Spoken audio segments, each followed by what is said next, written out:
बिस्मिल्लाहिर्रहमानिर्रहीम। इय्या का नाबुदु व इय्या का नस्तईन। अस्सलाम वालेकुम। मैं जावेद इकबाल और मेरे साथ आज एक मरतबा फिर इंटरनेशनल क्रिकेट के सीनियर प्लेयर जनाब फ़याज़ मोहम्मद मौजूद हैं। नाज़रीन, बातें तो बहुत हैं लेकिन मैंने मुख्तसर उनसे बात करनी है। पहली बात तो यह है कि आपको पता है कि T20 क्रिकेट आलमी कप जो है अपने अख्ताम की तरफ बढ़ रहा है। कल पहले सेमीफाइनल के 2 मैच होंगे और उसके बाद फिर फाइनल होगा। आज मैंने सिर्फ उनसे पूछना है, कल आपने भी देखा कि जो मैच हुआ कल बांग्लादेश का और अफ़गानिस्तान का, इसमें नाज़रीन मैंने फ़याज़ साहब बताएंगे कि स्पोर्ट्समैन स्पिरिट एक चीज़ होती है, क्या वो अफ़गानिस्तान की टीम में है और उसकी क्या कमी है या मौजूद है या थोड़ी भी है, रत्ती भर भी मौजूद है। और इसके साथ ये भी पूछना है कि गुलबदीन ने जो कुछ कल मैच में किया और जो गोल खिलाए उसके बारे में हमारे नाज़रीन को बताएं कि इनको हो क्या गया है, इनके अंदर कोई इज़्ज़त व एहतराम नाम की कोई गेम नाम की चीज़ है कि नहीं। फ़याज़ साहब अस्सलाम वालेकुम। जी वालेकुम सलाम। फ़याज़ साहब, मेरा सवाल आपसे सिर्फ सिंगल सवाल है आज, इससे आगे नहीं बढ़ना, फिर दूसरी तरफ चलेंगे कि कल आपने बांग्लादेश और अफ़गानिस्तान का मैच देखा। अफ़गानिस्तान पहली दफ़ा सेमीफाइनल में पहुंची, क्या उनके अंदर कोई स्पोर्ट्समैन स्पिरिट नाम की कोई चीज़ है? और गुलबदीन ने जो गोल खिलाए उस पर हमें रोशनी डालें। जी बिस्मिल्लाहिर्रहमानिर्रहीम। जी बिल्कुल ऐसे ही है। कल जिस तरीके से सारी एक क्रिकेट कम्युनिटी कह सकते हैं वर्ल्ड वाइड अफ़गानिस्तान को एक सपोर्ट कर रहे थे कि न्यू टीम है और बहुत अच्छा खेल के यहाँ तक पहुँची है, और इस तरह के जो इंसिडेंट पेश आ रहे हैं और इस तरह की जो जानबूझ के ये चीज़ें हर मुमकिन जितने एक गेम की स्पिरिट होती है, एक स्पोर्ट्समैन की स्पिरिट होती है, ये एक जो स्पोर्ट्स पर्सन होता है इंटरनेशनल लेवल पे आप वर्ल्ड कप में अपने मुल्क को रिप्रेजेंट कर रहे हैं और इस तरह की हरकतें करते हुए आप बिल्कुल अपने मुल्क का, अपनी टीम का, अपना और क्रिकेट का मोरल बिल्कुल डाउन करते हैं। जिस तरीके से कल गुलबदीन को जब बहुत ज़्यादा क्रूशल टाइम चल रहा था अफ़गानिस्तान और बांग्लादेश के दरमियान वाले मैच में, क्योंकि टारगेट बहुत लो था 115 रन्स का और उसको चेज़ कर रही थी बांग्लादेश की टीम, तो वहाँ पे थोड़ा हल्का फुल्का ना ऐसा मौसम की वजह से वेदर कंडीशन जो ख़राब होने की वजह से ना हल्का बूंदाबांदी के आसार बहुत करीब थे। तो गुलबदीन ने देखा और पूरी वैसे अफ़गानिस्तान टीम अपने डगआउट में और जो डगआउट में इंस्ट्रक्शन को फॉलो कर रही थी, जो उनकी कोचेज़ की तरफ से उनके जो मैनेजर हो गए, तो उसकी जो इंस्ट्रक्शन वहाँ से उन्होंने दी कि अभी मैच ऐसी सिचुएशन पे है कि आप अगर बारिश की वजह से मैच ड्रॉ होता है तो आप जीत जाएंगे, क्योंकि आपके 2 स्कोर ज़्यादा हैं। तब बांग्लादेश अगर उस टाइम पे बांग्लादेश के रन थे 81 रन और अफ़गानिस्तान के उस ओवर में वहाँ तक थे 83 रन, तो 2 रन से ये जीत सकते थे DLS के मेथड के थ्रू। जी, तो जब उन्होंने इंस्ट्रक्शन दी कि आप 2 स्कोरों से जीत रहे हैं तो यहाँ पे आप कोशिश करें कि मैच को डिले करें या कोई इस तरह की इंजरी की एक्टिंग करें, कह सकते हैं, क्योंकि जिस तरीके से जो कमेंटेटर थे उन्होंने मजाक उड़ाया और उन्होंने कहा कि इनको तो ये जानबूझ के इन्होंने एक्टिंग की है।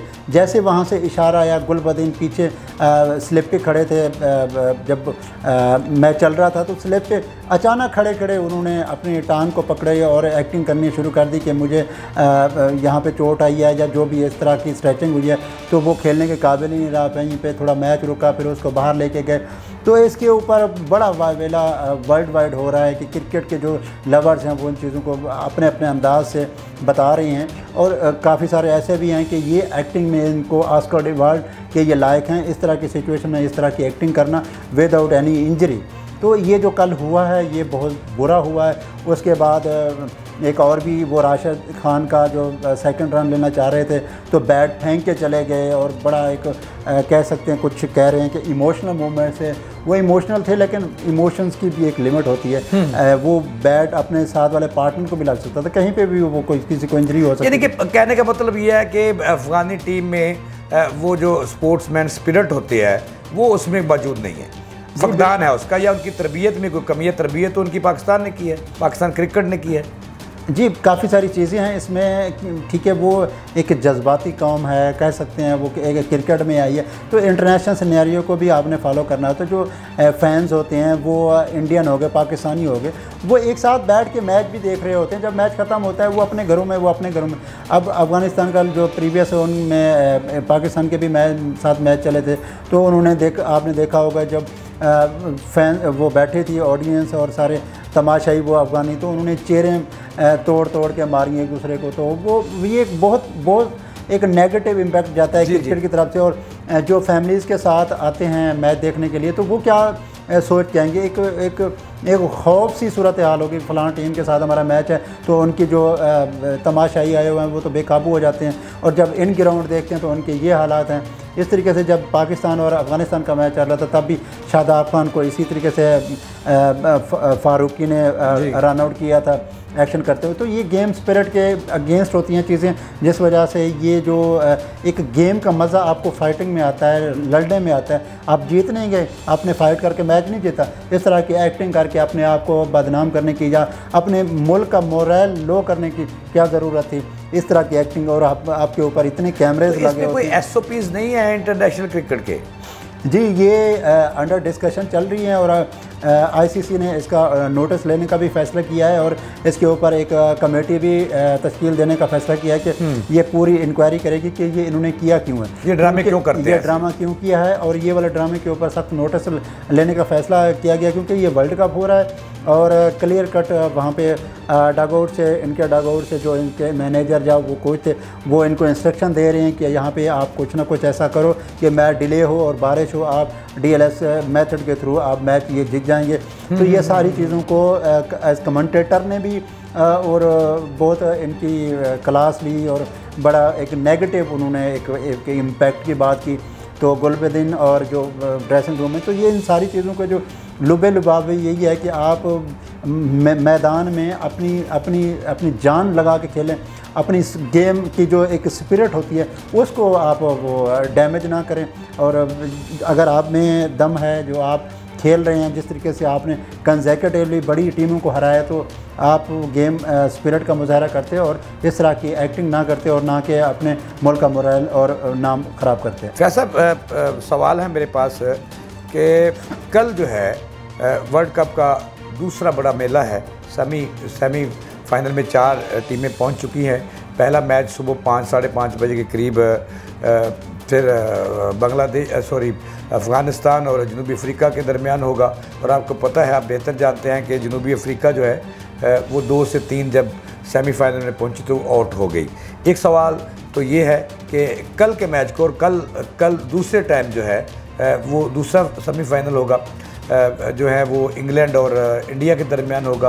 तो इस पे हमारे नाज़रीन को अपडेट करें। जिस तरीके से ये 4 टीमें पहुंची हैं और ये फ़ाइट करके पहुंची हैं, इतने टफ़ कम्पिटिटर्स को मैच हरा के और इतनी वर्ल्ड क्लास टीमों को हरा के यहाँ तक पहुंची हैं। ये अफ़गानिस्तान, और अगर साउथ अफ्रीका की बात की जाए तो अफ़गानिस्तान को जो बॉलिंग का एज है, बॉलिंग अटैक का, वो ज़्यादा मुझे लग रहा है कि वो अलार्मिंग सिचुएशन क्रिएट कर सकता है साउथ अफ्रीका के लिए। और बैटिंग में अगर ये टॉप ऑर्डर, मतलब उनके ओपनर्स जिनमें गुलबदीन हो गए और उसके साथ रहमानुल्लाह गुरबाज हो गए, अगर इनकी अच्छी पार्टनरशिप, अच्छा स्टार्ट दे दिया, तो ये अच्छा टारगेट सेट करने में कामयाब अगर हो गए, तो इनकी बॉलिंग में इतना कैपेबिलिटी है, इतना उनके अंदर स्ट्रेंथ है कि वो साउथ अफ्रीका को इस मैच में बिछाड़ने की पूरी पोजीशन रखते हैं। और सेकंड मैच की बात की जाए इंडिया और इंग्लैंड के मैच की, तो वो बड़ा फाइटिंग, और उसमें 19-20 भी मैं नहीं कह सकता, वो 50-50 वाला मैच होगा, क्योंकि इंग्लैंड भी T20 स्पेशलिस्ट है और इंडिया भी T20 स्पेशलिस्ट है। आखिरी बात, जनूबी अफ्रीका अपनी पुरानी जो रवायात हैं कि वो सेमीफाइनल में हार जाते हैं, वो कायम रखेगा? ये उनके लिए एक हार्ड लक ज़रूर होती है, ये बैड लक ज़रूर होती है, लेकिन सेमीफाइनल में आके अनफॉर्चुनेटली वो हार जाती है। पता नहीं उनके साथ क्या मसला है। तो इस बार मेरा ख्याल है इस दफ़ा नहीं हारेंगे वो, फाइनल में जाएंगे वो। फाइनल में पहुंचने के लिए इनको अपनी पहले सेमीफाइनल में जीतना बहुत ज़रूरी होगा, और ये नफ्सियाती तौर पे भी उनके ऊपर एक प्रेशर होगा कि हम हर दफ़ा सेमीफाइनल हार जाते हैं, इस दफ़ा खुदा न खास्ता हार न जाए।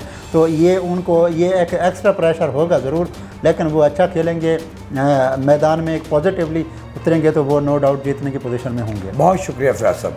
जी नाज़रीन, आपने गुफ्तगू सुनी और यही हकीकत है जो हमने आपको बताई है, और ऐसा ही कल दोनों सेमीफाइनल में नताइज सामने आएंगे। इसके साथ ही मुझे और फैज़ साहब को दे इजाज़त रहने के बाद।